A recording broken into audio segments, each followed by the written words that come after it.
Hey, Hope House kids. I hope you guys are doing great today. It's good to see you this afternoon and spend a little bit of time together. We are going to talk today about something that I'm not sure if we've ever talked about in this same way before, and that is the word temptation. The Bible teaches us about this word temptation, which means to be lured or pulled into making choices that we know are wrong, into doing things that we know God doesn't want us to do. And the Bible teaches us that everybody, no matter how young or how old you are, that everybody faces temptation. It even teaches us about how Jesus faced temptation. And what I really want to focus on today is not really so much the temptation, because we know that it's going to come. But what I want to focus on is the fact that through Jesus, we can have victory over this temptation. We don't have to be a victim to temptation. We have a choice that we can make. When he died on the cross, he saved us from our sins, but he also provided a way for us to escape the chains of temptation and sin. And so I want to show that or demonstrate that to you today. I have a glass bottle, and this glass bottle is going to represent temptation. And I have a balloon that's filled with a little bit of water, and this balloon represents us.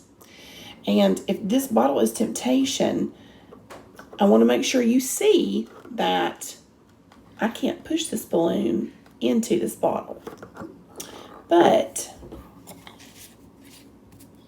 I'm going to light this piece of paper on fire, and this represents how we don't always willingly walk into temptation. Sometimes there are things that happen that pull us into temptation. The enemy or the devil loves nothing better than to tempt us with things that he knows our heart desires.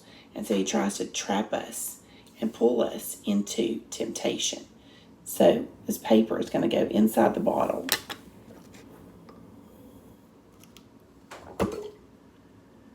And what happens is he pulls us down into temptation. Now, remember, this balloon is us, and so we try to get out. We can't get out. I'm pulling this balloon as hard as I can, and I can't get that balloon to come out of the bottle. I can't get sin and temptation to release its hold on me. But I want to show you something. The straw is going to represent Jesus. And Jesus provided a way for us to escape that temptation.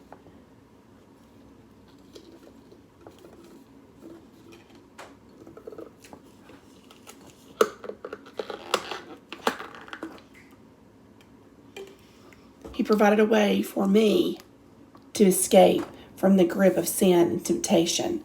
So I want you guys to remember that. It's not that you are not going to be tempted, that you're not going to be faced with things that you, in instances when you're going to make wrong choices. But I want you to always remember that Jesus provided a way for you to escape those temptations and the grip of sin. I want to read a verse to you. It comes from 1 Corinthians chapter 10, verse 13.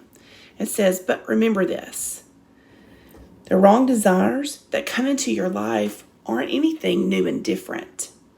Many others have faced exactly the same problems before you, and no temptation is irresistible. You can trust God to keep the temptation from becoming so strong that you can't stand up against it. For he has promised this and will do what he says.